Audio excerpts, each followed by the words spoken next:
වාසනාවන්ත පින්වතුනි බුදුරජාණන් වහන්සේගේ උතුම් බුද්ධ දේශනා අතර ත්‍රිපිටකයේ තුල මහරහතන් වහන්සේලාගේ දේශනාත් අපිට දකින්න ලැබෙනවා. ඒ අතර සාරිපුත්ත මහරහතන් වහන්සේ මුගලන් හාමුදුරන්ගේ දේශනා, මහා කාශ්‍යප හාමුදුරන්ගේ දේශනා, මන්තානි පුත්ත පුන්න මහරහතන් වහන්සේගේ දේශනා, තවත් බොහෝ රහතන් වහන්සේලාගේ දේශනා ගැන අපිට ත්‍රිපිටකයේ තුල දකින්න ලැබෙනවා. අද අපි මේ කතා කරන දේශනාව ඔබ අහලා ඇති දේශනාවක් වෙන්න පුළුවන්. හැබැයි අපි එහි තියෙන ගැඹුරු කාරණා ටිකක් අරගෙන ඒක තවත් තේරෙන විදිහට විස්තර කරගන්නයි අද සූදානම් වෙන්නේ. පින්තුනි, මේ බුද්ධ ශාසනයේ හිටපු අග්‍රම දායකයා කවුද? අනාථපිණ්ඩික සිටුතුමා. කල්ප ලක්ෂයක් පෙරුම් පිරුවා කියනවා බුදු කෙනෙක් උදෙසා හැම බුදුවරුම පරිහරණය කරන අවිදහිත පුණ්‍ය භූමියක් මත බුදු කෙනෙකුට ආරාමයක් හදලා පූජා කරන්න. ඒකත් ලීසි දෙයක් නෙමෙයි. බුදුරජාණන් වහන්සේ වෙනුවෙන් හැම බුදු කෙනෙක්ම පරිහරණය කරන හැම බුදු කෙනෙක්ගේම ජීවිතේ වැඩිම කාලයක් වැඩ ඉන්න ආරාමේ තමයි ජේතවන පිම්බිම. මේ ජේතවනාරාමේ හැම බුදුරජාණන් වහන්සේ නමක් වෙනුවෙන්ම ගන්ධ කුටිය ඉදි වෙන්නේ එකම තැනක කියනවා. අද අපිට ජේතවනේ දකින්න ලැබෙනවා බුදුරජාණන් වහන්සේ වස් කාල 19ක් වැඩ සිටිය ඒ උතුම් සුගන්ධ කුටිය, අපි කියනවා ගන්ධ කුටිය, සුගන්ධ කුටිය, ගඳ කිලිය. බුදුරජාණන් වහන්සේගේ මේ සුගන්ධ කුටිය සවැත් නුවර ජේතවනේ වහල 7කින් යුක්තයි. අපි කියන්නේ පළ 7ක් කියලා, එහෙම තට්ටු 7ක් නෙමෙයි. වහල 7ක් තිබුණේ. සඳුන් ලීයෙන් තමයි බුදුරජාණන් වහන්සේට මේ සුගන්ධ කුටිය සකස් කරේ. අනාථපිණ්ඩික සිටුතුමා බුදුරජාණන් වහන්සේ වැඩ සිටින මේ සුගන්ධ කුටිය සකස් කරලා ඒ වගේම අනෙක් මහරහතන් වහන්සේලාට වෙන වෙනම කුටි, සෙනසුන්, සංඝාවාස, දානශාලා, බුදුමැදුරු අංග සම්පූර්ණ ආරාමයක් හැටියට මේ භූමියම කුටි සෙනසුන් හැදුවා. ඉඩම මිලදී ගන්නම 18 කෝටියක් කහවණු ඇතිරුවා. කුටි සෙනසුන් හදන්න තවත් 18 කෝටියක් කහවණු වියදම් කරා. බුද්ධ ප්‍රමුඛ සංඝයා සවැත් නුවරට වඩම්මලා මේ ආරාමෙම සංඝ සතු කරලා පූජා කරන්න තවත් 18 කෝටියක් වෙන් කරා. එදා බුදුරජාණන් වහන්සේ මහරහතන් වහන්සේලා පිරිවරාගෙන රජගහ නුවර ඉඳන් සවැත් නුවරට වැඩම කරන ගමනේ මග දෙපස බොහොම ලස්සනට සුද්ධ පවිත්‍ර කරලා සුදු වැලි අතුරලා කොඩි සේසත් නංවලා බොහොම ගෞරවාන්විතව බුද්ධ ප්‍රමුඛ සංඝයා සවැත් නුවරදී පිළිගත්තා. එදා බුදුරජාණන් වහන්සේ සංඝ පිරිස පිරිවරාගෙන මේ නගරයට වැඩම කරාට පස්සේ එදා අනාථපිණ්ඩික සිටුතුමා නගරේ 3 මං හන්දි 4 මං හන්දි ඔය හැම තැනකම දන්සැල් දාලා දුගී මගේ යාචකයන්ට කන්න දුන්නා.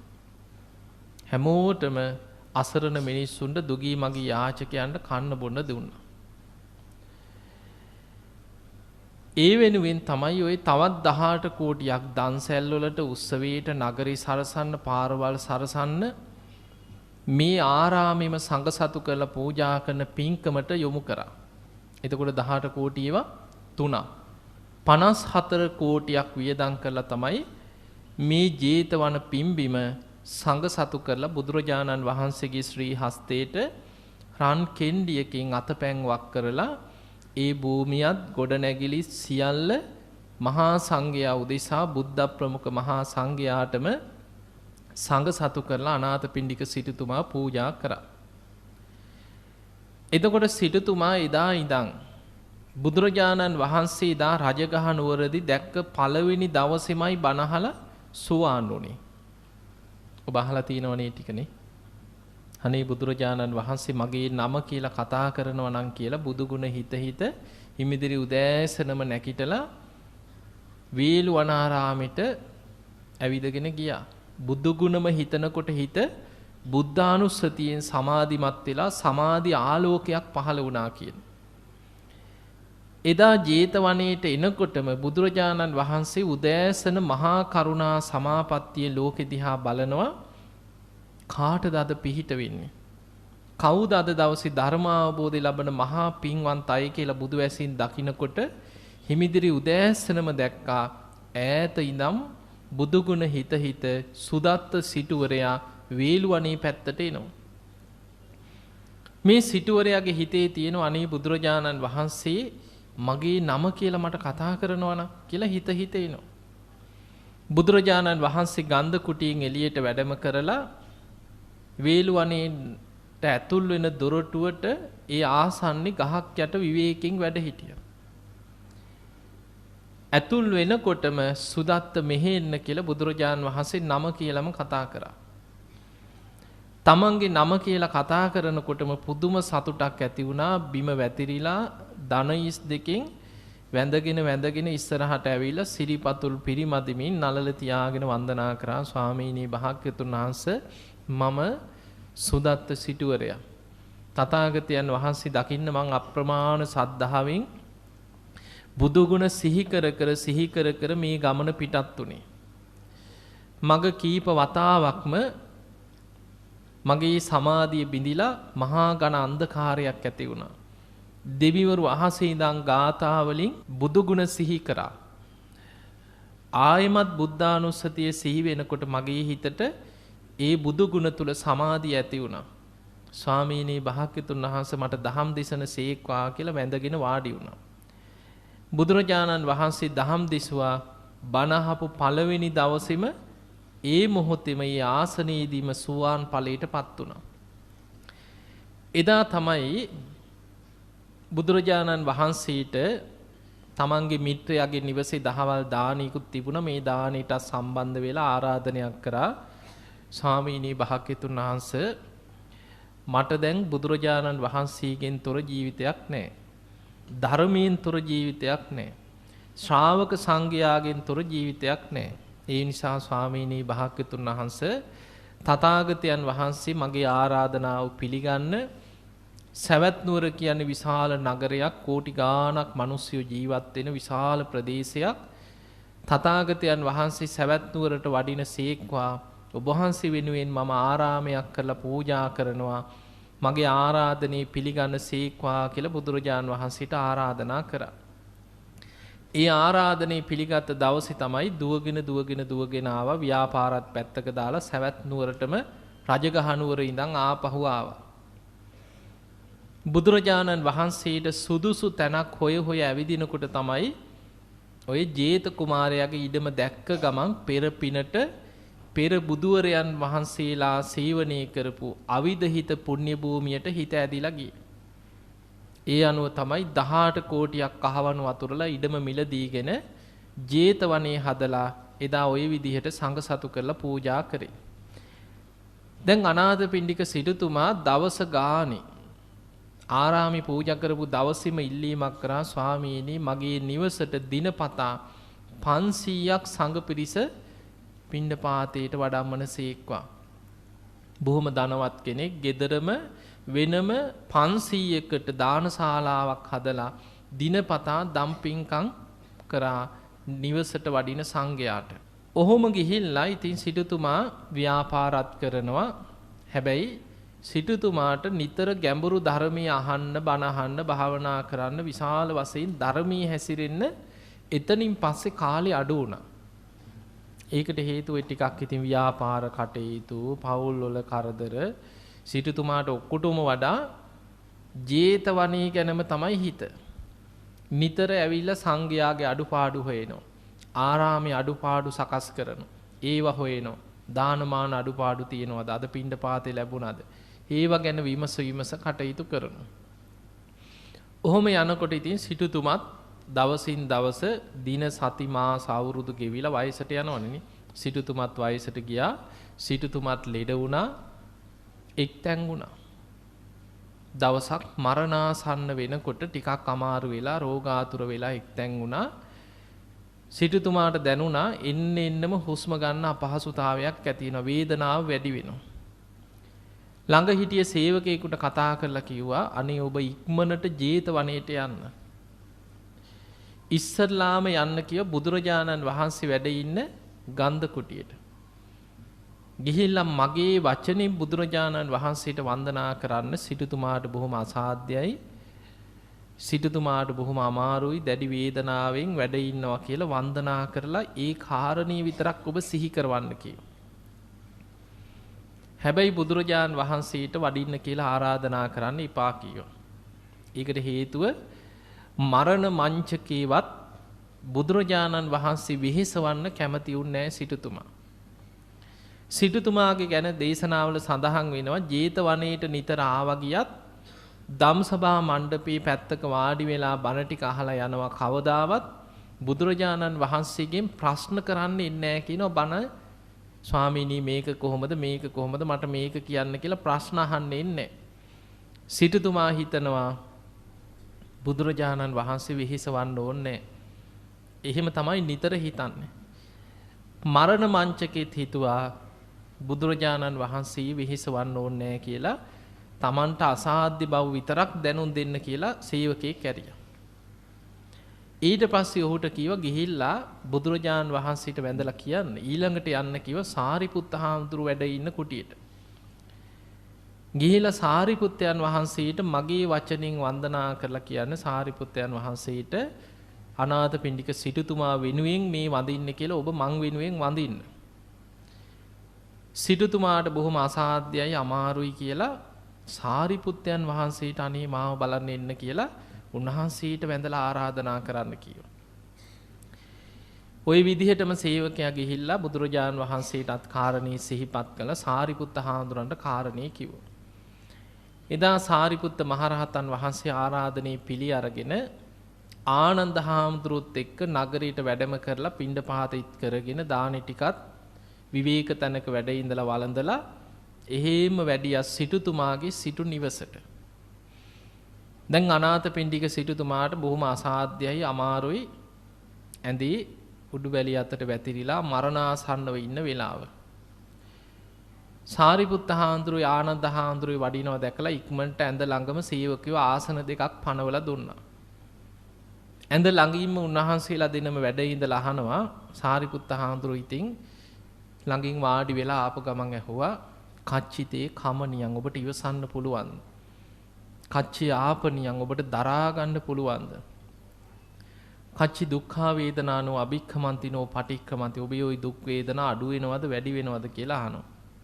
එතකොට සිටුතුමා දැන් මේ සෝවාන් වෙච්ච කෙනා අනාථපිණ්ඩික සිටුතුමා මරණ වේදනාවේ ස්වභාවය කියනවා ස්වාමීනි මගේ ඔළුව වටේට කඹයක් වෙලලා කිටි කිටි ගාලා ඊටා ශක්තිමත් කෙනෙක් හිර කරනවා වගේ හිස ඇතුලෙන් අදිමාත්‍ර වේදනාවක් මට මතුවෙනවා කියනවා.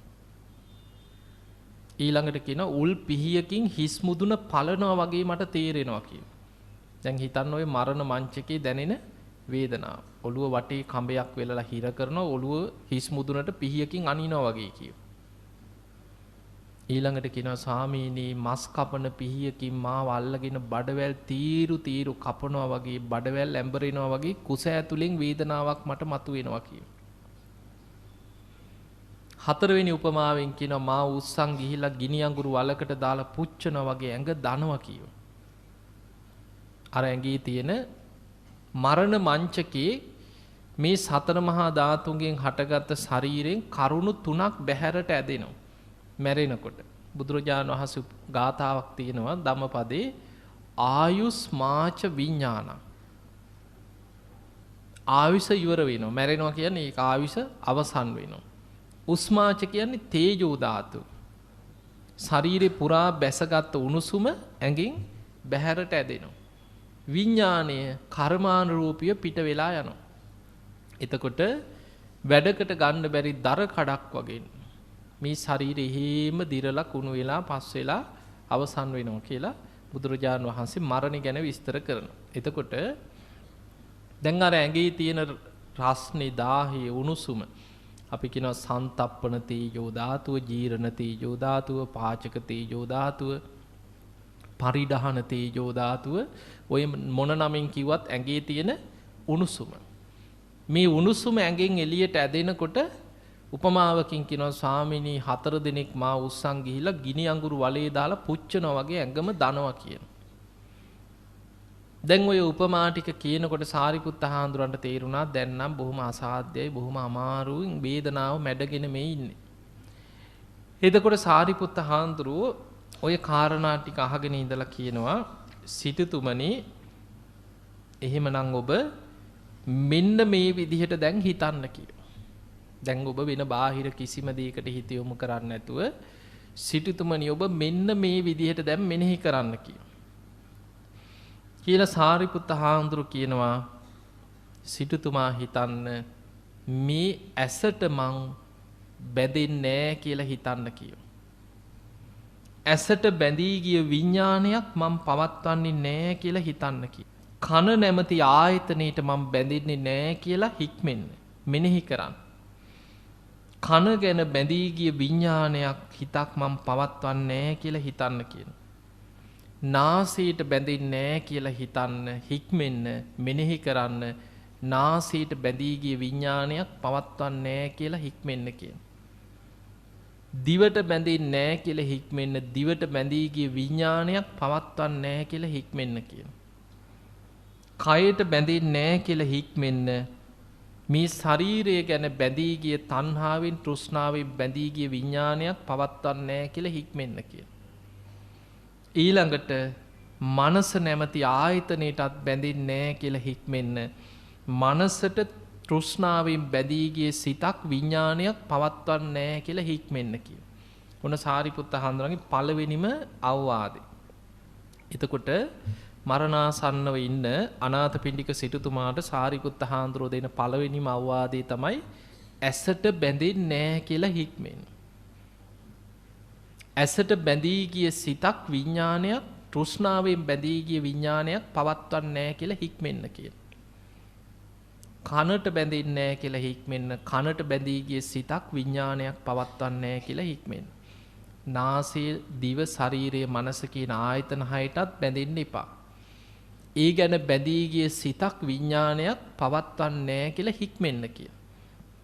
එතකොට ඇහැට නොබැඳී ඉන්න නම් ඇහැ ගැන අනිත්‍ය වශයෙන් දුක් වශයෙන් අනාත්ම වශයෙන් හොඳට මෙනෙහි කරලා ඇහැ ගැන තියෙන තණ්හාව දුරු කරන්න ඕන. ඇහැ ගැන තියෙන අවිද්‍යාව තණ්හාව දුරු කිරීමෙන් තමයි ඇසට නොබැඳී ඉන්න පුළුවන්. ඇහැට බැඳී ගිය සිතක් පවත්වන්න නැතුව ඉන්න නම් ඇස කන නාසය දිව කය මනස කියන ආයතන හය විදර්ශනා වඩන්න ඕන. දැන් අපි වැඩසටහන පටන් ගන්නකොටම කරේ විදර්ශනාව. අන්නේ විදිහට ඇහැ ගැන ඇස නැමැති ආයතනය ගැන හැම වෙලෙම ඔබ ඇස අනිත්‍යයි මේක දුකක් මේක ලෙඩ වෙනවා ජරාවටපත් වෙනවා තුවාල හැදෙනවා කුණු වෙනවා නැසී වෙනසී යනවා. ඇහි ඇත්ත ස්වභාවය හොඳට ගැඹුරින් විමසනවා නම් ඇහැ ගැන තෘෂ්ණාවෙන් බැඳී යන්නේ. ඇහැ ගැන හැම වෙලෙම එතකොට මෙනෙහි වෙන්න පටන් ගන්නවා මේ ඇස ලෙඩ වෙනවා ජරාවටපත් වෙන තුවාල හැදෙනවා නැසී වෙනසී යනවා. මේක තමයි ඇහි ඇත්තම ස්වභාවය කියලා යථාභූත ඥානයක් තුලින් ඇහැ ගැන දකිනකොට නිබ්බින්දන් එතකොට ඇහැ ගැන අවබෝධයෙන් කලකිරෙනවා. විරාගං ඇහැ ගැන නොඇල්ම ඇති වෙනවා. නිරෝධං ඒ ඇල්ම නිරුද්ධ වෙනවා. අන්න එතකොට හිත විමුච්ඡති. ඇහැ ගැන තියෙන තණ්හාවෙන් හිත මිදෙනවා. එහෙමනම් අන්න සාරිපුත්ත හාමුදුරුවෝ දැන් මේ මරණාසන්නව ඉන්න අනාථපිණ්ඩික සිටුතුමාට දැන් වෙන කෙනෙක් නම් හා බය වෙන්න එපා නෑ නෑ මැරෙන්නේ නෑ සනීප වෙයි වෛද්‍යවරුත් ඔහොම සනීප වෙනවා කියලා තියෙන්නේ එහෙමනේ නේ රවට්ටන්නේ. සාමාන්‍ය මිනිස්සෙක් නම් එහෙම තමයි කෙනෙක්ව මේ පණ යන වෙලාවෙත් මොනවා හරි අපි හොඳ වෙලා අපි අරහි යන් දරුවෝ බලන්න යන් එහෙම කිය රවට්ටන එකනේ කරන්නේ එතකොට. හැබැයි සාරිපුත්ත හාමුදුරුවෝ මේ අන්තිමට පණ යන වෙලාවෙත් මරණාසන්න වෙලාවෙත් බොහොම ගාම්භීර විදර්ශනාවක් ගැන තමයි කියන්නේ. ඇස කන නාසය දිව ශරීරය මනස කියන ආයතන හය ගැන විදර්ශනා නුවණින් දකින්න කියන. අනිත්‍යයි කියලාම හිතන්න. මේ ආයතන හයට බැඳී ගිය සිතක් පවත්වන්නේ නැහැ කියලා ආයතනයන්ගේ යථා ස්වභාවයේ අනිත්‍ය වශයෙන් දුක් වශයෙන් අනාත්ම වශයෙන්ම සිටුතුමනි මෙනෙහි කරන්න කියන. දැන් ඔන්න සිටුතුමාර වේදනාව මැඩගෙන ආයතනයන්ගේ අනිත්‍ය සිහි කරන්න පටන් ගන්න. එතකොට සාරිපුත්ත හාමුදුරුවෝ ඊළඟට කියනවා සිටුතුමනි රූපය ගැනත් හිතන්න ඇහැට පේන රූපයට මම බැඳෙන්නේ නැහැ කියලා හික්මෙන්න කියන. රූපය ගැන බැඳී ගිය විඥානයක් මම පවත්වන්නේ නැහැ කියලා හික්මෙන්න කියන. ඊළඟට කනට ඇහෙන ශබ්දයට බැඳෙන්නේ නැහැ කියලා හික්මෙන්න. ශබ්දයට බැඳී ගිය සිතක් පවත්වන්නේ නැහැ කියලා හික්මෙන්න කියන. නාසයට දැනෙන ගඳ සුවඳට බැඳෙන්නේ නැහැ කියලා හික්මෙන්න. ඊට බැඳී ගිය සිතක් පවත්වන්නේ නැහැ කියලා හික්මෙන්න. දිවට දැනෙන රසයට බැඳෙන්නේ නැහැ කියලා හික්මෙන්න. රසයට බැඳී ගිය විඥානයක් මං පවත්වන්නේ නැහැ කියලා හික්මෙන්න කියන. කයට දැනෙන පහසට බැඳෙන්නේ නැහැ කියලා හික්මෙන්න. පහසට බැඳී ගිය විඥානයක් පවත්වන්නේ නැහැ කියලා හික්මෙන්න කියන. ඊළඟට කියනවා හිතට එන අරමුණු වලට බැඳෙන්නේ නැහැ කියලා හික්මෙන්න. අරමුණු වලට බැඳී ගිය සිතක් පවත්වන්නේ නැහැ කියලා හික්මෙන්න කියන. එතකොට කලින් කිව්වේ ආධ්‍යාත්මික ආයතන වලට බැඳෙන්න එපා කියලා. මොනවද ආධ්‍යාත්මික ආයතන? ඇස, කන, නාසය, දිව, ශරීරය, මනස. ඊළඟට සාරිපුත්ත හාමුදුරුවෝ කියන්නේ බාහිර ආයතන වලට බැඳෙන්න එපා කියලා. බාහිර ආයතනයන්ට බැඳී ගිය සිතක් විඥානයක් පවත්වන්නේ නැහැ කියලා හික්මෙන්න කියන. බාහිර ආයතන තමයි ඇසට පේන රූප, කනට ඇහෙන ශබ්ද, නාසයට දැනෙන ගඳ සුවඳ, දිවට දැනෙන රස, කයට දැනෙන පහස, මනසට එන අරමුණු. ඒවට බැඳෙනවා. ඇහැට පේන රූප, ඒවට අපි ඇලෙන්නේ වට නේද? කනට ඇහෙන ශබ්ද. අනී මගේ දරුවා කියලා බැඳෙන්නේ ඇහැට පේන රූපෙට, ඒ දරුවගේ කටහඬට, සුවඳට, රසයට, පහසට. එතකොට බැඳෙන්නේ ඒවට. මේ මගේ ගේ කියලා බැඳෙන්නේ ඒ රූපයට, ඒ පරිසරයට, ඒ පහසට. එතකොට මේ මගේ දේවල් කියලා ආස කරන්නේ රූප, ශබ්ද, ගන්ධ, රස, පහස කියන මේ පංචකාමයන්, මේ බාහිර අරමුණු ඔස්සේ තමයි ඒවට තණ්හාවෙන් බැඳිලා යන්නේ. එතකොට සාරිපුත්ත මහරහතන් වහන්සේ අනාථපිණ්ඩික සිටුතුමාට කියනවා සිටුතුමනි ඔබ මේ විදිහටත් හික්මෙන්න. ඇහැට පේන රූප ගැන තණ්හාවෙන් බැඳෙන්නේ නැහැ කියලා හික්මෙන්න. ඒ රූපයන්ට බැඳී ගිය සිතක් මම පවත්වන්නේ නැහැ කියලා හික්මෙන්න කියන. එතකොට රූප වලට තණ්හාවෙන් නොබැඳී ඉන්න නම් මොකද කරන්න ඕනේ? රූපයත් අනිත්‍යයි, දුකයි, අනාත්මයි කියලා ඇහැට පේන රූප ගැන විදර්ශනා නුවණින් දකින්න ඕන. ඊළඟට කනට ඇහෙන ශබ්දයට නොබැඳී ඉන්න නම් ශබ්දයේ හේතුඵල වශයෙන් අනිත්‍ය සිහි කරන්න ඕන. ඒකේ දුක, අනාත්ම ස්වභාවය, Tamanට ඕන විදිහට පවත්වන්න බෑ කියන ස්වභාවය මෙනෙහි කරන්න ඕන. ඊළඟට නාසයට දැනෙන ගඳ සුවඳට නොබැඳී ඉන්න නම් ගඳ සුවඳ අනිත්‍ය වශයෙන්, දුක් වශයෙන්, අනාත්ම වශයෙන් විදර්ශනා නුවණින් දකින්න ඕන. දිවට දැනෙන රසයට නොබැඳී ඉන්න නම් ඒ රසය ගැන විදර්ශනා නුවණකින් ඒක අනිත්‍යයි, දුකයි, අනාත්මයි කියලා මෙනෙහි කරන්න දකින්න. කයට දැනෙන පහසට නොබැඳී ඉන්න නම් ඒ පහස අනිත්‍ය වශයෙන්, දුක් වශයෙන්, අනාත්ම වශයෙන්, හේතුඵල වශයෙන් යථා ස්වභාවය මෙනෙහි කරන්න. හිතට එන අරමුණු වලට නොබැඳී ඉන්න නම් ඒක හේතුඵල වශයෙන්, අනිත්‍ය වශයෙන්, දුක් වශයෙන්, අනාත්ම වශයෙන් විදර්ශනා නුවණකින් දකින්න ඕනේ. නැත්නම් බැඳෙනවා, අහු වෙනවා. ඒ නිසා අන්න සාරිපුත්ත හාමුදුරුවෝ පෙන්නනවා සිටුතුමනි දැන් ඔබ ඇහැට පේන රූප, කනට ඇහෙන ශබ්ද, නාසයට දැනෙන ගඳ සුවඳ, දිවට දැනෙන රස, කයට දැනෙන පහස, හිතට එන අරමුණු ගැන නොබැඳී ඉන්න ඕනේ. තණ්හාවෙන් නොබැඳී ගිය සිතක් පවත්තන්න. දැන් සිටුතුමා ආධ්‍යාත්මික ආයතන 6 අනිත්‍ය වශයෙන් සිහි කරනවා. මරණ මංචකේ බාහිර ආයතනත් අනිත්‍ය වශයෙන් සිහි කරන්න පටන් ගත්තා. එතකොට සාරිපුත්ත මහරහතන් වහන්සේ කියන සිටුතුමනි දැන් ඔබ මේ විදිහටත් හික්මෙන්න කියලා. ඒ තමයි ඇහි හටගන්න චක්කු විඤ්ඤාණයට මම බැඳෙන්නේ නැහැ කියලා හික්මෙන්න. චක්කු විඤ්ඤාණයට බැඳී ගිය සිතක් පවත්වන්නේ නැහැ කියලා හික්මෙන්න කියන. කනේ හටගන්න සෝත විඤ්ඤාණයටත් මම බැඳෙන්නේ නැහැ කියලා හික්මෙන්න. සෝත විඤ්ඤාණයට බැඳී ගිය සිතක් පවත්වන්නේ නැහැ කියලා හික්මෙන්න කියන. නාසයේ හටගන්න ගාහන විඤ්ඤාණයට බැඳෙන්නේ නැහැ කියලා හික්මෙන්න. මේ ගාහන විඤ්ඤාණයට බැඳී ගිය සිතක් මම පවත්වන්නේ නැහැ කියලා හික්මෙන්න කියන. දිවේ හටගන්න ජීවහා විඤ්ඤාණයට බැඳෙන්නේ නැහැ කියලා හික්මෙන්න. ජීවහා විඤ්ඤාණයට බැඳී ගිය සිතක් පවත්වන්නේ නැහැ කියලා හික්මෙන්න. කයේ හටගන්න කාය විඤ්ඤාණයට මම බැඳෙන්නේ නැහැ කියලා හික්මෙන්න.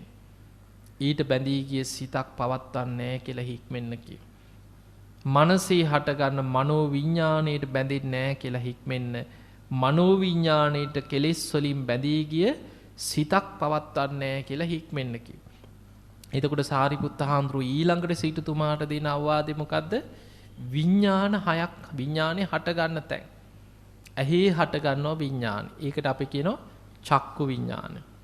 කනේ හට ගන්නවා විඤ්ඤාණය. සෝත විඤ්ඤාණය. නාසයේ හට ගන්නවා විඤ්ඤාණය. ගාහන විඤ්ඤාණය. දිවේ හට ගන්නවා විඤ්ඤාණය. ජීවහා විඤ්ඤාණය. කයේ හට ගන්නවා විඤ්ඤාණය. කාය විඤ්ඤාණය. මනසේ හට ගන්නවා විඤ්ඤාණය. මනෝ විඤ්ඤාණයෙන් තමයි දැනගන්නේ. විජානාතීතිකෝ භික්කවේ තස්මා විඤ්ඤාණන්ති උච්චති කියන. දැනගන්නවා කියන අර්ථයෙන් තමයි විඤ්ඤාණය කියලා කියන්නේ. ඇහෙන් දැනගන්නේ මොනවද? ඇහි චක්කු විඤ්ඤාණය රූප දැනගන්න. සෝත විඤ්ඤාණය ශබ්ද දැනගන්න. ගාහන විඤ්ඤාණය ගන්ධ සුවඳ. ජීවහා විඤ්ඤාණය රස දැනගන්න. කාය විඤ්ඤාණයෙන් පහස දැනගන්න. මනෝ විඤ්ඤාණයෙන් හිතට එන අරමුණ දැනගන්න. එතකොට මේ විඤ්ඤාණයට ඇහි හටගන්න කනේ නාසයේ දිවේ කයේ මනසේ හටගන්න විඤ්ඤාණයන්ට බැඳෙන්න එපා කියෝ. ඒවට බැඳී ගිය සිතක් පවත්වන්නත් එපා. එහෙමනම් නොබැඳී ඉන්න නම් මොකද කරන්න ඕන? අර වගේම විඤ්ඤාණයන්ගේ අනිත්‍ය විදර්ශනා නුවණින් දකින්න ඕන. හේතුඵල වශයෙන් මෙනෙහි කරන. විඤ්ඤාණය හටගන්නේ නාම රූප ප්‍රත්‍යයෙන් හටගන්නවා. නාම රූප වෙනස් වෙනකොට වෙනස් වෙනවා. ඒ නිසා විඤ්ඤාණයත් අනිත්‍යයි කියලා චක්කු විඤ්ඤාණය, සෝත විඤ්ඤාණය, ගාහන විඤ්ඤාණය, ජීවහා විඤ්ඤාණය, කාය විඤ්ඤාණය, මනෝ විඤ්ඤාණය, මේ විඤ්ඤාණයන් අනිත්‍යයි, දුකයි, අනාත්මයි කියලා විදර්ශනා නුවණින් දකිනකොට අවබෝධයෙන් මේ විඤ්ඤාණයන් ගැන කලකිරෙන නිබ්බින්දං. අවබෝධයෙන් කලකිරීම ඇති වෙනකොට නිබ්බින්දං විරජ්‍යති, විරාගය නොයල්ම ඇති වෙන. විරාගා විමුච්ඡති. එතකොට ඒකෙන් හිත මිදෙනවා. අන්න ඒ නිසා සාරිපුත්ත හාමුදුරුවෝ දැන් විඤ්ඤාණයන්ගේ අනිත්‍ය සිහි කරමින් මේ විඤ්ඤාණයට නොබැඳී ගිය සිතක් පවත්වන්න කියලා ඔන්න මරණ මංචකයේ උපදෙස් දුන්නා. දැන් සිටුතුමාර වේදනාව යටපත් කරගෙන විදර්ශනා නුවණින් මෙනෙහි කරනවා. සෝවාන් වෙච්ච කෙනෙක් නේ. කියන දේ මෙනෙහි කරන්න හිත පිහිටනවා. ඊළඟට සාරිපුත්ත හාමුදුරුවෝ කියනවා සිටුතුමනි මේ විදිහටත් ඔබ මෙනෙහි කරන්න. ඇහි ස්පර්ශයට බැඳෙන්නේ නැහැ කියලා හික්මෙන්. ඇහි හටගන්න ස්පර්ශයට බැඳී ගිය සිතක් මම පවත්වන්නේ නැහැ කියලා හික්මෙන්න කියලා. කනේ හටගන්න ස්පර්ශයට බැඳෙන්නේ නැහැ කියලා හික්මෙන්. ස්පර්ශයට බැඳී ගිය සිතක් පවත්වන්නේ නැහැ කියලා හික්මෙන්. නාසයේ ස්පර්ශයට බැඳෙන්නේ නැහැ කියලා හික්මෙන්. ඒ ස්පර්ශයට බැඳී ගිය සිතක් පවත්වන්නේ නැහැ කියලා හික්මෙන්න කියලා. දිවේ ස්පර්ශයටත් බැඳෙන්නේ නැහැ කියලා හික්මෙන්න. ස්පර්ශයට බැඳී ගිය සිතක් විඥානයක් පවත්වන්නේ නැහැ කියලා හික්මෙන්න. කයේ හටගන්න ස්පර්ශයටත් මම බැඳෙන්නේ නැහැ කියලා හික්මෙන්න. ස්පර්ශයට බැඳී ගිය සිතක් පවත්වන්නේ නැහැ කියලා හික්මෙන්න. මනසේ ස්පර්ශයටත් බැඳෙන්නේ නැහැ කියලා හික්මෙන්න. ස්පර්ශයට බැඳී ගිය සිතක් පවත්වන්නේ නැහැ කියලා හික්මෙන්න. දැන් අර කියපු ඔක්කොම එකතු කරලා එකක් හැටියට කියන. ආධ්‍යාත්මික ආයතන, බාහිර ආයතන, විඥානයත් එක්ක එකතු වීම තමයි ස්පර්ශ. ඇහැයි රූපයයි විඥානය එකතු වීමට කියනවා ඇහි ස්පර්ශය. කනයි ශබ්දයයි විඥානය එකතු වීමට කියනවා කනේ ස්පර්ශය. නාසයයි ගඳ සුවඳයි විඥානය එකතු වීමට කියනවා නාසයේ ස්පර්ශය. දිවයි රසයයි විඥානය එකතු වීමට කියනවා අපි දිවේ ස්පර්ශය. කයයි පහසයි විඥානය එකතු වීමට කියනවා අපි කයේ ස්පර්ශය. මනසයි අරමුණුයි විඥානය එකතු වීමට කියනවා මනසේ ස්පර්ශය. මෙන්න මේ ස්පර්ශයට බැඳෙන්නත් එපා කියෝ. ස්පර්ශයන්ට බැඳී ගිය සිතක් පවත්වන්නේ නැහැ කියලා හික්මෙන්න. එහෙමනම් ස්පර්ශයට නොබැඳී ඉන්න නම් මොකද කරන්න තියෙන්නේ? ස්පර්ශය අනිත්‍ය සිහි කරන්න. අපි අර ඇහැ ගැන විදර්ශනා වඩනකොට සිහි කරා වගේ මේ ස්පර්ශයත් අනිත්‍යයි කියලා ඇහැ ගැන, කන ගැන, නාසය ගැන ආයතන හයේම හටගන්න ස්පර්ශයන්ගේ අනිත්‍ය සිහි කරන්න. අන්න නොබැඳී ඉන්න තියෙන ක්‍රමේ. ඊළඟට සාරිපුත්ත හාමුදුරුවෝ කියනවා සිටුතුමනි මේ විදිහටත් හික්මෙන්. ඒ තමයි ඇහි ස්පර්ශයෙන් හටගන්න විඳීමට බැඳෙන්නේ නැහැ කියලා හික්මෙන්. ඇහි ස්පර්ශයෙන් හටගන්න විඳීමට බැඳී ගිය සිතක් මම පවත්වන්නේ නැහැ කියලා ඔබ හික්මෙන්න කියන. කනේ ස්පර්ශයෙන් හටගන්න විඳීමටත් බැඳෙන්නේ නැහැ කියලා හික්මෙන්. ඒ විඳීමට බැඳී ගිය සිතක් පවත්වන්නේ නැහැ කියලා හික්මෙන්. නාසයේ ස්පර්ශයෙන් හටගන්න විඳීමට වේදනාව සැප දුක් උපේක්ෂා ඇති වෙන විඳීම් වලට බැඳෙන්නේ නැහැ කියලා හික්මෙන්න කියලා. මේ විඳීමට බැඳිච්ච සිතක් පවත්වන්නේ නැහැ කියලා හික්මෙන්න. දිවේ ස්පර්ශයෙන් ඇති වෙන විඳීම් සැප විඳීම් දුක් විඳීම් දුක් සැප රහිත විඳීම් මම මේකට ආසයි මේක තමයි මං ආසම කෑම ඒවට ආස හිතෙනවනේ. ඒ රසයට බැඳී ගිය සිතක් පවත්වන්නේ නැහැ කියලා හික්මෙන්න කියන. කයේ ස්පර්ශයෙන් ඇතිවන විඳීම් තියෙනවා. ඒ විඳීමට බැඳෙන්නත් එපා. විඳීමට බැඳී ගිය සිතක් පවත්වන්නේ නැහැ කියලා හික්මෙන්න. මනසේ ස්පර්ශයෙන් ඇතිවන විඳීම් තියෙනවා. ඒවට බැඳෙනවා. සමහරු කැමති ඔහේ මනෝ ලෝකවල තනියෙන් කල්පනා කර කර තනියෙන් hina වෙවි ඉන්න චරිත නැද්ද? ඒවට ආස කරනවා. සිහිනවලට ඇලුම් කරන. ඔහේ තනියෙන් ඒවට ධර්මයේ කියන්නේ ප්‍රපංච කියලා. හිතෙන් ප්‍රපංච ගොඩනගනග මනෝ විකාර වලට බැඳෙනවා. එතකොට හිතට එන සිතුවිලි වලට ආස කරනවා. ඒවා මෙනෙහි කර කර තෘෂ්ණාවෙන් ඒවට බැඳෙනවා. ඒ නිසා මනසේ ස්පර්ශයෙන් ඇතිවන විඳීමට බැඳෙන්නේ නැහැ කියලා හික්මෙන්න. ඒ විඳීමට බැඳී ගිය සිතක් පවත්වන්නේ නැහැ කියලා හික්මෙන්න කියන. අන්න දැන් ඊළඟට සාරිපුත්ත හාමුදුරුවෝ කියන්නේ වේදනාව ස්පර්ශයෙන් හටගන්න විඳීම. ඇහි ස්පර්ශයෙන් හටගන්නවා සැප දුක් උපේක්ෂා විඳීම. ඒකට බැඳෙන්න එපා කියන. කනේ ස්පර්ශයෙන් ඇති වෙනවා සැප දුක් උපේක්ෂා විඳීම. ඒකටත් බැඳෙන්න එපා කියන. නාසයේ ස්පර්ශයෙන් ඇති වෙනවා සැප දුක් උපේක්ෂා විඳීම. ඒකට බැඳෙන්නත් එපා කියන. දිවේ ස්පර්ශයෙන් ඇති වෙනවා සැප දුක් උපේක්ෂා විඳීම. ඒකට බැඳෙන්නත් එපා කියන. කයේ ස්පර්ශයෙන් ඇති වෙනවා සැප දුක් උපේක්ෂා විඳීම. ඒකටත් බැඳෙන්න එපා කියනවා. හිතෙන් ඒවා ගැන හිත හිත මනසේ ස්පර්ශයෙන් ඇති වෙනවා විඳීම. ඒ විඳීමටත් බැඳෙන්න එපා. විඳීමට බැඳිච්ච සිතක් පවත්වන්න එපා කියන විඥානය. එහෙමනම් විඳීමත් හේතුඵල වශයෙන් ස්පර්ශයෙන් හටගත්ත විඳීම ස්පර්ශ වෙනස් වෙනකොට වෙනස් වෙනවා. මේක අනිත්‍යයි කියලා සිහි කරන්න ඕන. අන්න නොබැඳී ඉන්න තියෙන ක්‍රමය. අනිත්‍ය වශයෙන් විඳීම ගැන සිහි කරනකොට ඒ විඳීමට නොබැඳිච්ච සිතක් පවත්වන්න පුළුවන්. ඊළඟට සාරිපුත්ත හාමුදුරුවෝ වෙනස් විදිහකට ආයෙමත් වෙන විදිහකට මේ ටිකම වෙන විදිහකට කියනවා. සිටුතුමා දැන් ওই බණ කියුවට හොඳටම දැන් අමාරුයි. හරියට ඔළුව කඹයකින් හිර කරනවා වගේ දැනෙන්නේ. හිස් මුදුන පලනවා වගේ. බඩවැල් තීරු පිහියකින් කපනවා වගේ තීරෙන්නේ. උස්සන් ගිහිලා ගිනි අඟුරු වලක දාලා පුච්චන වගේ ඇඟම දානවා. වෙන කෙනෙක් නම් මේ වේදනාව ආසේ බණ අහන්න පුළුවන්ද කියලා හිතනවනේ. අන්න පෘතජ්ජනයාගේ හැටි. සමහරලාවට වේදනාව වැඩි වෙනකොට බණ කියන අයටත් බැනලා පන්නනවා සමහරුනේ. ඇයි ඒ ධර්මයේ හිත පිහිටන්නේ නැහැ. ඒක තමයි පෘතජ්ජන හිතේ ස්වභාවය. හැබැයි ධර්මාවබෝධය ලැබපු කෙනා ඒ ධර්මයටම මොන වේදනාවක් තිබුණත් ගැඹුරු ධර්මයේම හිත පිහිටන. සාරිපුත්ත හාමුදුරුවෝ කියනවා සිටුතුමනි දැන් ඔබ මේ විදිහට හිතන්න. පඨවි ධාතුවට තණ්හාවෙන් බැඳෙන්නේ නැහැ කියලා හික්මෙන්. පඨවි ධාතුවට බැඳී ගිය සිතක් පවත්වන්නේ නැහැ කියලා හික්මෙන්. ආපෝ ධාතුවටත් මං තණ්හාවෙන් බැඳෙන්නේ නැහැ කියලා ඔබ හික්මෙන්. ආපෝ ධාතුවට බැඳී ගිය විඥානයක් පවත්වන්නේ නැහැ කියලා හික්මෙන්. තේජෝ ධාතුවට මං තණ්හාවෙන් බැඳෙන්නේ නැහැ කියලා හික්මෙන්න. තේජෝ ධාතුවට බැඳී ගිය සිතක් පවත්වන්නේ නැහැ කියලා හික්මෙන්.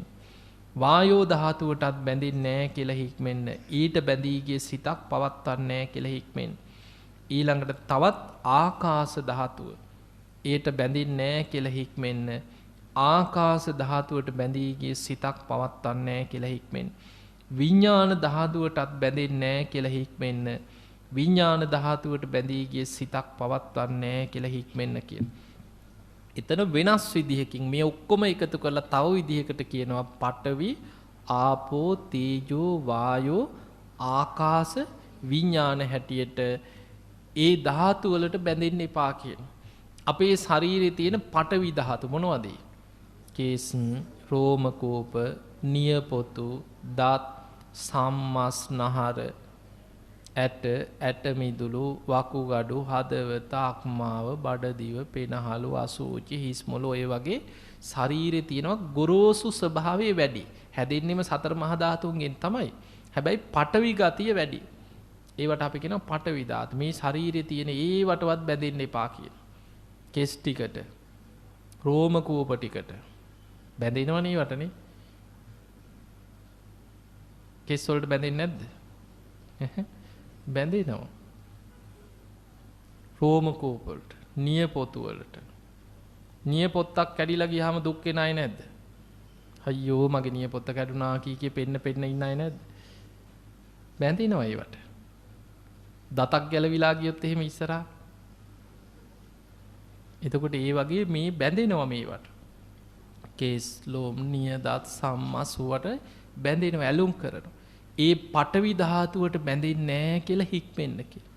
පඨවි ධාතුවට බැඳී ගිය සිතක් විඥානයක් පවත්වන්නේ නැහැ කියලා හික්මෙන්න කියන. ඊළඟට ආපෝ ධාතුවට බැඳෙන්නේ නැහැ කියලා හික්මෙන්න. මොනවද ආපෝ ධාතු? පිත, සෙම, සැරව, ලී, දහඩිය, කඳුළු, වුරුණු තෙල්, මුත්‍ර ඔය වගේ ශරීරයේ තියෙන ගලාගෙන යන ස්වභාවයෙන් යුක්ත දේවල්. ඒව හැදෙන්නේ සතර මහා ධාතුන්ගෙම තමයි. හැබැයි වැగిරෙන ස්වභාවය වැඩි. ඒවට අපි කියනවා ආපෝ ධාතු. ඒකට බැඳෙන්න එපා කියන. බැඳෙන්නේ නැහැ කියලා හික්මෙන්. බැඳී ගිය සිතක් පවත්වන්නේ නැහැ කියලා හික්මෙන්න කියන. තේජෝ ධාතුව ශරීරයේ තියෙන උණුසුම. කන බොන ආහාර දිරවන උණුසුම. ශරීරයේ වයසට යන්නේ දවසින් දවස උණුසුමන් නිසා. ජීරණ තේජෝ ධාතුව, පරිඩහන තේජෝ ධාතුව, පාචක තේජෝ ධාතුව, සන්තප්පන තේජෝ ධාතුව ඔය මොනකමෙන් කිව්වත් කයේ තියෙන උණුසුම. ඊළඟට වායෝ ධාතුව, හමාගෙන යන වාතය. උද්දංගමා වාතා, දෝගමා වාතා, කුච්චිසයා වාතා, අංගමංගානුසාරිනෝ වාතා ඔය විදිහට ආස්වාස ප්‍රස්වාස වාතා ශරීරය තුල තියෙන මේ වායෝ ධාතුවට බැඳෙන්න එපා කියන. ඒවට බැඳී ගිය සිතක් පවත්වන්නත් එපා. ආකාශ ධාතුව කියන්නේ හිස් අවකාශය. තව දෙයකින් පුරවන්න පුළුවන්. හිස් අවකාශය. අපේ ශරීරයේ තියෙන නාස් සිදුරු, කන් සිදුරු, මුඛ කුහරේ වගේ හිස් අවකාශය තියෙන. ඒවට බැඳෙන්නත් එපා කියන. විඥාන ධාතුවට විඥාණයට බැඳෙන්නත් එපා කියන. එතකොට ඔය වගේ ඒ විඥාණයට බැඳී ගිය අය තමයි විඥානේ අනන්තයි අනන්තයි කියලා විඥානං ඡායතනෙ වඩලා ඒකට බැඳී යන. එතකොට ඒ වගේ මේ කිසිම ධාතුවකට පඨවි, ආපෝ, තේජෝ, ආයෝ, ආකාශ, විඥාන කියන කිසිම ධාතුවකට බැඳෙන්න එපා කියන. ඒවට බැඳී ගිය සිතක් පවත්වන්නත් එපා. ඒවත් අනිත්‍යයි කියලාම හේතුඵල වශයෙන්ම විමසලා සිටුතුමනි අතහරින්න කිව්වා. ඒ ගැන තණ්හාවක් තියෙනවා නම් දැන් අතහරින්න කිව්වා. දැන් මරණාසන්න මොහොතේ තමයි මේ ගැඹුරුම ගාම්භීර බණක් කියාගෙන යන්නේ. එහෙම කියලා සාරිපුත්ත හාමුදුරුවෝ ආයෙමත් තවත් වෙන විදිහකට කියනවා සිටුතුමනි ඔබ මේ විදිහටත් හිතන්න. රූපයට මම බැඳෙන්නේ නැහැ කියලා හික්මෙන්න. රූපයට බැඳී ගිය හිතක් පවත්වන්නේ නැහැ කියලා හික්මෙන්න. අන්න දැන් සතර මහා ධාතුම එකතු කරලා ගත්තොත් ඒකට අපි කියනවා රූපේ. රූපයට බැඳෙන්නේ නැහැ කියලා හික්මෙන්න. රූපයට බැඳී ගිය සිතක් මම පවත්වන්නේ නැහැ කියලා හික්මෙන්න. ඊළඟට වේදනා උපාදානස්කන්ධයටත් බැඳෙන්නේ නැහැ කියලා හික්මෙන්න. ඒ වේදනාවට බැඳී ගිය සිතක් පවත්වන්නේ නැහැ කියලා හික්මෙන්න. සංඥාවට බැඳෙන්නේ නැහැ කියලා හික්මෙන්න. සංඥාවට බැඳී ගිය සිතක් මම පවත්වන්නේ නැහැ කියලා හික්මෙන්න කියනවා. සංස්කාර වලට බැඳෙන්නේ නැහැ කියලා හික්මෙන්න. සංස්කාර උපාදානස්කන්ධයට බැඳී ගිය සිතක් පවත්වන්නේ නැහැ කියලා හික්මෙන්න. විඥාණයට බැඳෙන්නේ නැහැ කියලා හික්මෙන්න. විඥාන උපාදානස්කන්ධයට බැඳී ගිය සිතක් පවත්වන්නේ නැහැ කියලා හික්මෙන්න. දැන් එතකොට ආයිමත් කරකෝලා කියන්නේ වෙන විදිහකට ගන්නෙ පංච උපාදානස්කන්ධ හැටියටත් අනිත්‍ය දකින්න කියලා කියන්නේ. ආයතන වශයෙන් ආධ්‍යාත්මික ආයතන වශයෙන් බාහිර ආයතන වශයෙන් විඥානයේ හැටියට ස්පර්ශය හැටියට ස්පර්ශ ආයතන හැටියට ඊළඟට ඒවෙන් හටගන්න විඳීම වෙනම ගත්තා. ඊට පස්සේ පඨවි ආපෝ තේජෝ වායෝ ආකාශ විඥාන කියලා මේ විදිහට කතා කරා. ආයමත් කරකෝලා කියනවා රූප වේදනා සංඥා සංකාර විඥාන කියන පංච උපාදානස්කන්ධ වශයෙන් ඒ විදිහටත් බලන්න සතර මහා ධාතුන්ගෙන් හටගත් මේ රූපේටම මම බැඳෙන්නේ නැහැ කියලා හික්මෙන් රූපේට බැඳී ගිය සිතක් පවත්වන්නේ නැහැ කියලා සිහි කරන්න. එහෙනම් රූපේම අනිත්‍ය දුක්ඛ අනාත්මය ආදීනව සිහි කරන්න. ඊළඟට වේදනා උපාදානස්කන්ධය ස්පර්ශයෙන් හටගන්න ආයතන හයේම විඳීම. ස්පර්ශ වෙනස් වෙනකොට වෙනස් වෙනවා. ඒකත් අනිත්‍ය වශයෙන් සිහි කරන්න. ස්පර්ශයෙන් හටගන්න සංඥාව ඒකට අපි කියනවා සංඥා උපාදානස්කන්ධ. බැඳී යනවා තණ්හාවේ. ඒකට බැඳී ගිය සිතක් පවත්වන්න එපා කියන. ස්පර්ශයෙන් හටගන්න චේතනාව සංස්කාර. සංස්කාරයන්ට බැඳී ගිය සිතක් පවත්වන්න එපා. නාම රූප නිසා හටගත් ආයතන හයේම විඥානයත් අනිත්‍යයි කියලා හිතන්න විඥාණයට බැඳී ගිය සිතක් පවත්වන්න එපා. රූප වේදනා සංඥා සංඛාර විඥාන කියන පංච උපාදානස්කන්ධයට නොබැඳී ගිය සිතක් පවත්වන්න කියන. එහෙමනම් පංච උපාදානස්කන්ධෙම අනිත්‍ය වශයෙන් දුක් වශයෙන් අනාත්ම වශයෙන්ම මෙනෙහි කරන්න ඕන. පංච උපාදානස්කන්ධයට නොබැඳී ගිය සිතක් විඥානයක් පවත්වන්න. ඊළඟට සාරිපුත්ත හාමුදුරුවෝ කියනවා සිටුතුමනි මේ විදිහටත් හිතන්න.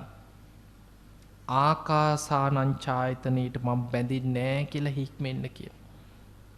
විඥානං ඡායතනෙටත් බැඳෙන්නේ නැහැ කියලා හික්මෙන්න. ආකින්චඤ්ඤායතනෙටත් බැඳෙන්නේ නැහැ කියලා හික්මෙන්න. නීව සංඥා නා සංඥායතනෙටත් බැඳෙන්නේ නැහැ කියලා හික්මෙන්න. ඒවට බැඳී ගිය සිතක් විඥානයක් මම පවත්වන්නේ නැහැ කියලා හික්මෙන්න කියන. එතකොට මේ කාමයන්ගේ මේ රූප වේදනා සංඥා සංකාර විඥාන කියන මේ පංච උපාදානස්කන්ධ විදර්ශනා වඩාගෙන පංචකාමයන්ගෙන් හිත මිදෙන කෙනා කාමයන්ගෙන් මිදිලා සමහර වෙලාවට රූප අරූප දේවල් වලට ඇලෙනවා. එක්ක අරූපී බ්‍රහ්ම තලවලට ඇලුම් කරන. ආකාසානං ඡායතන විඥානං ඡායතන ආකින්චඤ්ඤායතන නීව සංඥා නා සංඥායතන කියන ඒවට ඇලෙන්න පුළුවන්. ඒවැවත් ඇලී ගිය හිතක් පවත්වන්න එපා කියනවා. ඒ සිතත් අනිත්‍යයි කියලා ඒවට නොබැඳී ගිය විඥානයක් ඔබ පවත්වන්න කියන. දැන් මේ කියන්නේ රහතන් වහන්සේ නමකගේ හිතක ස්වභාවය රහත් වෙච්ච කෙනෙකුගේ විඥානයේ ස්වභාවය ගැන තමයි සාරිපුත්ත හාමුදුරුවෝ අනාථපිණ්ඩික සිටුතුමාට මේ ගාථාවලින් කියමින් මරණ මංචකේ ඒ විදිහේ හිතක් පවත්වන්න කියලා තමයි මේ කියාගෙන යන්නේ. එහෙම කියලා සාරිපුත්ත හාමුදුරුවෝ ආයෙමත් කියනවා සිටුතුමනි මේ විදිහටත් ඔබ දැන් හිතන්න. දැන් මේ බණ කිව්වට බොහොම මරණාසන්න මොහොත දැන්. කියනවා සිටුතුමනි මෙලවට බැඳෙන්නේ නැහැ කියලා හික්මෙන්න. මෙලවට බැඳී ගිය සිතක් මම පවත්වන්නේ නැහැ කියලා හික්මෙන්න කියලා. පරලොවටත් බැඳෙන්නේ නැහැ කියලා හික්මෙන්න. පරලොවට බැඳී ගිය විඥානයක් පවත්වන්නේ කියලා හික්මෙන්න කියලා. දැන් ඊට පස්සේ මෙලව කිසිම දෙයකට බැඳෙන්න එපා කියලා. මෙලවට බැඳී ගිය සිතක් පවත්වන්නේ කියලා හික්මෙන්න. පරලොවට කෙනෙක් හිතන මරණින් මත්තේ අනේ මට එහෙනම් දිව්‍ය ලෝකේ හරි බ්‍රහ්ම ලෝකේ හරි එහෙම හිතක් පවතින්නත් පුළුවන්. එහෙම පවත්වන්නත් එපා. මෙලවට බැඳෙන්නත් එපා. පරලොවට බැඳෙන්නත් එපා. නොබැඳී ගිය විඥානයක් පවත්වනවා කියලා හික්මෙන්. දැන් මෙහෙම කියාගෙන යනකොට මේ පරම ගාම්භීර දේශනාව කරනකොට අනාථ පිණ්ඩික සිටුතුමා වැඳගෙන අහගෙන හිටියා. සිටුතුමාගේ ඇස්වල දෙපැත්තෙන් කඳුළු බේරෙන්න පටන් ගත්තා. සිටුතුමා වැඳගෙන අහගෙන ඉන්නවා සාරිපුත්ත හාමුදුරුවෝ මේ පරම ගාම්භීර දේශනාව කරගෙන යනකොට සිටුතුමාගේ ඇස් වලින් බේරෙන කඳුළු එහෙම දෙපැත්තට බේරෙනවා. සාරිපුත්ත හාමුදුරුවෝ ළඟම වාඩි වෙලා හිටිය ආනන්ද හාමුදුරුවෝ. ආනන්ද හාමුදුරුවෝ බලාගෙන හිටියා සිටුතුමාගේ ඇස් වලින් කඳුළු ගලනවා දෙපැත්තෙන්. ඒ වෙලේ ආනන්ද හාමුදුරුවෝ අහනවා සිටුතුමනි අරමුණේම ඇලෙනව නේද? අතහැර ගන්න අමාරුයිද කියලා ඇහුවා. සාරිපුත්ත හාමුදුරුවෝ ඇහුවා සිටුතුමනි අරමුණේ ගැලෙනව නේද? අතහැර ගන්න අමාරුද ඇහුවා. මේ ආනන්ද හාමුදුරුවෝ ඇහුවේ ආනන්ද හාමුදුරන්ට හිතුණා මේ අඬන්නේ මේ අතහැර ගන්න බැරුව තමයි කියලා. එතකොට සිටුතුමා කියනවා අනේ ස්වාමීනි අතහැර ගන්න බැරුව දුකක් ඇති වුණා නෙමෙයි. මම මෙපමණ කාලයක් බුදුරජාණන් වහන්සේ ඇසුරු කරා. මහරහතන් වහන්සේලා ඇසුරු කරා.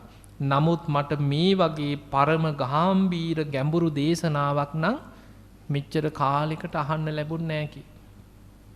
ඇයි දැන් මේ දේශනාව මේ සාමාන්‍ය කෙනෙක්ගේ හිතක ස්වභාවය නෙමෙයි කෙලින්ම රහතන් වහන්සේ නමකගේ හිතක් වගේ නොබැඳී ගිය විඥානයක් පිහිටව ගන්න හැටි තමයි සාරිපුත්ත හාමුදුරුවෝ මරණ මංචකේ පරම ගාම්භීරම දේශනාවක් කරන්නේ.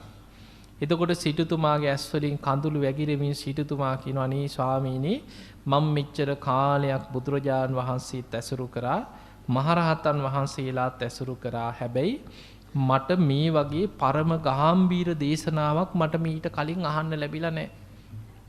එතකොට සාරිපුත්ත හාමුදුරුවෝ කියනවා සිටුතුමනි මේ වගේ ගැඹුරු ධර්ම කතා අපි බොහෝ වෙලාවට ගිහි අයට නොවේ පැවිද්දන්ට තමයි කියනවා මේ වගේ පරම ගාම්භීර දේශනාවන් කරන්න. එතකොට සිටුතුමා අන්තිම මොහොතේ ඉල්ලීමක් කරා. මරණාසන්න මොහොතේ පණ යන්න කලින් අන්තිම ඉල්ලීම කරා අනේ ස්වාමීනි ගිහි ජීවිත ගත කරන අය අතරත් කෙලෙස් අඩු අය ඉන්නවා. මේ වගේ පරම ගාම්භීර දේශනා වටහා ගන්න නුවණ තියෙන අය ගිහි ජීවිත ගත කරන අය අතරත් ඉන්නවා. ඒ නිසා මේ වගේ පරම ගාම්භීර දේශනා පැවිද්දන්ට විතරක් නෙමෙයි ගිහි ජීවිත ගත කරන අයටත් දේශනා කරන සීක්වා කියලා අනාථපිණ්ඩික සිටුතුමා අන්තිම මොහොතේ ඉල්ලීමක් කරා. සාරිපුත්ත මහරහතන් වහන්සේ සිටුතුමාගේ ඉල්ලීම ඒ විදිහටම පිළිගත්තා කියනවා. උන්වහන්සේ නිහඬව ඒක පිළිගත්තා. පිළි අරගෙන සාරිපුත්ත හාමුදුරුවෝ සිටුතුමනි ඔබ ওই විදිහටම දැන් ඔය කියපු කාරණාම සිහි කරන්න කියලා සාරිපුත්ත හාමුදුරුවෝ ඉතින් සිටුතුමාට ආශිර්වාද කළා නැකිට්ටා. ආනන්ද හාමුදුරුවෝ නැකිටලා සිටු මැදුරෙන් එළියට බැහැලා ජේතවනාරාමේ පැත්තට වැඩම කරා. ටික දුරක් යනකොටම එහෙම මේ ගැඹුරු ධර්මයේ සිහි කරගෙන සිටුතුමා එහෙම පණ ගියා. පණ ගියා නින්දෙන් පිබිදියා වගේ දෙව්ලොව අනාථපිණ්ඩික දෙවියන් හැටියට දෙව්ලොව පහළ වුණා. එදා දැන් බුදුරජාණන් වහන්සේගේ දැන් ආරාමෙට සිටුතුමා මැරුණා විතරයි පණ ගියා විතරයි සේවකයෝ ඉක්මනට දුවගෙන ඇවිල්ලා ඉස්සල්ලාම පණවිඩේ කිව්වේ ජේතවනයේට. ඇවිල්ලා බුදුරජාණන් වහන්සේට වන්දනා කළා කිව්වා ස්වාමීනි භාග්‍යවතුන් වහන්සේ අනාථපිණ්ඩික සිටුතුමා මිය පරලොව ගියා. භික්ෂුන් වහන්සේලාට පණවිඩේ දැනුම් දුන්නා. දැන් මුළු නගර වාසීන්ටම සිටුතුමාගේ මරණයට පත්වීම ගැන පණවිඩේ පැතිරිලා ගියා. එදා රාත්‍රී ධම්සභා මණ්ඩපයේ භික්ෂුන් වහන්සේලා රැස් වෙලා බුදුරජාණන් වහන්සේ ධම්සභා මණ්ඩපයට වැඩම කරලා භික්ෂූන් වහන්සේලාගෙන් අහනවා මහණෙනි තථාගතයන් වහන්සේ වඩිනකොට කවුරු ගැන මොනවා ගැනද සාකච්ඡා කර කර හිටියේ. දැන් අනාථපිණ්ඩික සිටුතුමා ඇරෙන්න වෙන කතාවක් නෑ. මොකද ජේතවනයේම 54 කෝටියක් වියදම් කරලා හදලා පූජා කරපු හැම වෙලාවෙම භික්ෂූන් වහන්සේලාගේ අඩුපාඩු හොයලා බලපු අග්‍රදායකයා. දැන් බොහෝ කෙලෙස් සහිත භික්ෂූන් වහන්සේලා සිටුතුමාගේ ගුණ සිහි කර කර දුක් වෙනවා. රහතන් වහන්සේලා අනිත්‍ය ස්වභාවය සිහි කරගෙන ලෝක ධර්මතාවය මෙනෙහි කරා. බුදුරජාණන් වහන්සේ ධම්සභා මණ්ඩපයේදී අනාථපිණ්ඩික සිටුතුමාවම ගුණ වර්ණනා කරමින් එදා භික්ෂූන් වහන්සේලා අතර දහම් දෙසුවා. එහෙම බණ කියලා බුදුරජාණන් වහන්සේ රාත්‍රී 10 වෙනකොට ධම්සභා මණ්ඩපයෙන් නැගිටලා උන්වහන්සේ ගන්ධ කුටියට වැඩම කරා. බුදුරජාණන් වහන්සේ ගන්ධ කුටියට වැඩම කරලා ගන්ධ කුටියේ වැඩ ඉන්නකොට රාත්‍රී මැදියම් යාමේ මුළු ජේතවනයේම ආලෝකමත් කරගෙන විශාල දිව්‍යමය ආලෝකයක් ජේතවනාරාමයට ඇතුල් වුණා. ඇතුල් වෙලා බුදුරජාණන් වහන්සේගේ ගන්ධ කුටියේදී මේ ආලෝකයේ තුලින් දෙවි කෙනෙක් නිර්මාණය වෙලා දෙවිවරු එහෙම ගමන් කරන්නේ ආලෝකයක් හැටියට ඇවිල්ලා එහෙමම දෙවි කෙනෙක් හැටියට ස්වරූපේ මවාගෙන බුදුරජාණන් වහන්සේට වන්දනා කරලා එකත් පස්සකින් වැඳගෙන ගාථා 4ක් කිව්වා මේ දෙවියා. ගාථා 4න් පළවෙනි ගාථාව කියනවා ඉදං හිතං ජේතවනං ඉසිසංගනි සේවිතං ආවුත්තං ධම්ම රාජේන ප්‍රීති සංජනනම් මම. සංඝ ඉරිසින් වහන්සේලා පිරිවරාගත්ත ධර්ම රාජානන් වහන්සේ මේ ජේතවන පුණ්‍ය භූමියේ වැඩ ඉන්න ආකාරي දකින්නකොට ප්‍රීති සංජනනම් මම. මගේ සිත ප්‍රීතියෙන් කුල්මත් වෙලා යනවා කියෝ. ඊළඟ ගාථාවෙන් කියනවා කම්මං විජ්ජාච ධම්මෝච සීලං ජීවිත මුත්තම ඒතේන මච්ඡා සුජ්ජන්ති නගොත්තේන ධනේනවා. යම් කිසි කෙනෙක් ධනය නිසාවත් සල්ලි නිසාවත් උපත නිසාවත් පිරිසිදු භාවයට පත් වෙන්නේ කෙනෙක්ගේ ජීවිතයේ පිරිසිදු භාවයට පත් වෙන්නේ කම්මං යාගේ ක්‍රියාවෙන් විජ්ජාච අවබෝධයෙන් ධම්මං ධර්මයෙන් සීලං සීලෙන් කෙනෙක්ගේ ජීවිතයක් පිරිසිදු භාවයට පත් වෙන්නේ යාගේ ක්‍රියාවෙන් අවබෝධයෙන් ධර්මයෙන් සීලෙන්මයි කෙනෙක් පිරිසිදු භාවයට පත් වෙන්නේ. ඊළඟ ගාථාවෙන් කියනවා තස්මාහි පණ්ඩිතෝ පෝසෝ සම්පස්සං අත්තමත්තනෝ යෝනිසෝ සුචිනේ ධම්මං ඒවං තත්ත විසුජ්ජති. යම් කිසි කෙනෙක් තමන්ගේ යහපත කැමති කෙනා තමන්ගේ ජීවිතය යහපත උදා කරගන්න කැමති නුවණැති කෙනා පණ්ඩිත කෙනා යෝනිසෝ සුචිනේ ධම්මං මේ ධර්මයේ නුවණින් විමසමින් යෝනිසෝ මනසිකාරයේමයි යෙදෙන්නට ඕනේ. හතරවෙනි ගාථාව කියනවා සාරිපුත්තෝච පඤ්ඤාය සීලේන උපසමේනච යෝපි පාර ගතෝ බික්කු ඒතාව පරමෝසියා. සංසාරයෙන් ඊතරට වැඩි මහරහතන් වහන්සේලා අතරින් ප්‍රඥාවන්තයන්ගෙන් අගතැන්පත් සාරිපුත්තයන් වහන්සේම අග්‍රයි කියලා ওই ගාථාව කියලා එහෙම වන්දනා කරගෙන අතුරුදහන් වෙලා ගියා. වෙන මොකුත් කිව්වේ නැහැ. ওই ගාථා 4 කියලා මේ දේවතාව අතුරුදහන් වුණා. බුදුරජාණන් වහන්සේ පසුවදා උදෑසනම ධම්සභා මණ්ඩපේට මුළු ජේතවනයේම වැඩ හිටිය භික්ෂූන් වහන්සේලා රැස් කරා. රැස් කරලා කිව්වා මහණෙනි ඊයේ රාත්‍රී තථාගතයන් වහන්සේගේ ගන්ධ කුටියට විශාල දිව්‍යමය ආලෝකයක් මවාගත්ත දෙවි කෙනෙක් ඇවිල්ලා මේ ගාථා 4 කියලා තථාගතයන් වහන්සේට වන්දනා කළ අතුරුදහන් වුණා. පළවෙනි ගාථාවෙන් කියා හිටියා සංඝ ඉරිසින් වහන්සේලා පිරිවරාගෙන ධර්ම රාජානන් වහන්සේ මේ ජේතවනයේ වැඩ ඉන්නවා දකින්නකොට මගේ සිත ප්‍රීතියෙන් සතුටෙන් කුල්මත් වෙලා යනවා. යම් කිසි කෙනෙක් පිරිසිදු භාවයට පත් වෙන්නේ උපතින්වත් ගෝත්‍රයෙන්වත් නෙවෙයි එයාගේ ක්‍රියාවෙන් එයාගේ අවබෝධයෙන් ධර්මයෙන් සීලයෙන් තමයි කෙනෙක් පිරිසිදු භාවයට පත් වෙන්නේ කියලා දෙවනි ගාථාවෙන් කියා හිටියා. ඊළඟට තමන්ගේ යහපත කැමති කෙනා තමන්ගේ ජීවිතයේ යහපත උදා කරගන්න කැමති නම් යෝනිසෝ මනසිකාරයේ මේදිලා ධර්මයේම විමසන්නට ඕන කියලා තුන්වෙනි ගාථාවෙන් කියා හිටියා.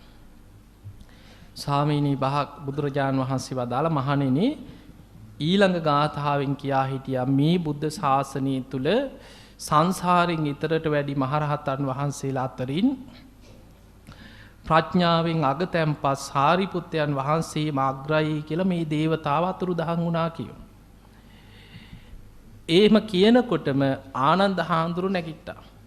අර පිරිස අතරින් නැගිටලා කිව්වා ස්වාමීනි මට අවසරයි ඔය නම් එකත් එකටම අනාථපිණ්ඩික දෙවියන්ම තමයි කිව්වා. බුදුරජාණන් වහන්සේ අහනවා ආනන්ද ඔබ කොහොමද ඒ අනාථපිණ්ඩික දෙවියන්මයි කියලා ඔබ ඔය තරම් විශ්වාසයෙන් කියන්නේ කොහොමද ඇහුවා.